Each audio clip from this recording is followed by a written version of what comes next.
Mga kapamilya, pasado alas 2 ng hapon ngayong araw ng Sabado, January 3.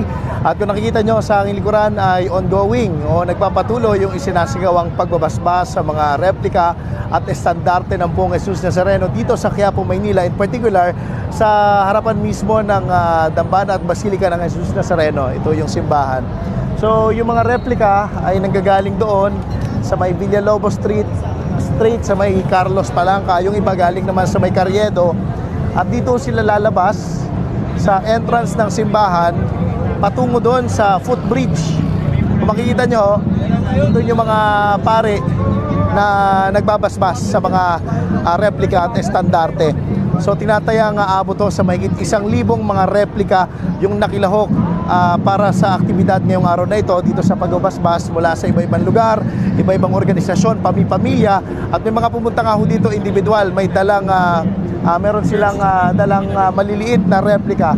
So kasama ho sila dito sa mga mababasbasan ngayong araw, January 3. Ito ay bahagi pa rin ng paghahanda at bahagi ng mga serye ng aktibidad para sa kapiyastahan ng Jesus Nazareno sa darating na January 9. So update lang ho tayo sa traffic. Kung kayo ay mapapadako dito sa kahabaan ng Quezon Boulevard, in particular sa southbound, kung makikita nyo sa aking likuran ay sarado ho ito para sa mga motorista para bigyan daan nga itong pagbabasbas. So buong southbound lane ay sarado. Ito namang northbound, medyo mabagal ang usad ng trapiko. Kung makikita nyo, wala dito sa may Quezon Bridge patungo dito sa patungo sa bahagi ng Espanya going to Quezon City.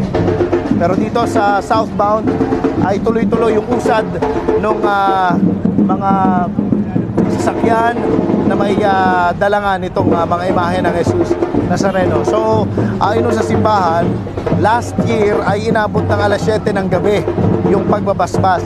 Na-expect nila ngayong araw ay maaaring abutin rin ng gabi dahil nga libo-libo itong mga replika na babasbasan at kasama na yung estandarte. Sa mga nagtatanong at hindi pamilyar dun sa estandarte, yun yung pinaka-banner. Kung makikita nyo po, ayan, nakasama sa mga babasbasan. Andun yung mga grupo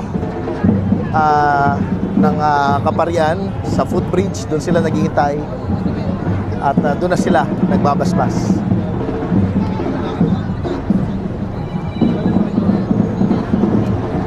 Yan po mga kapamilya, ang latest mula rito sa Quiapo, Maynila. Jesse Cruzat, ABS-CBN News. Viva Jesus Nazareno!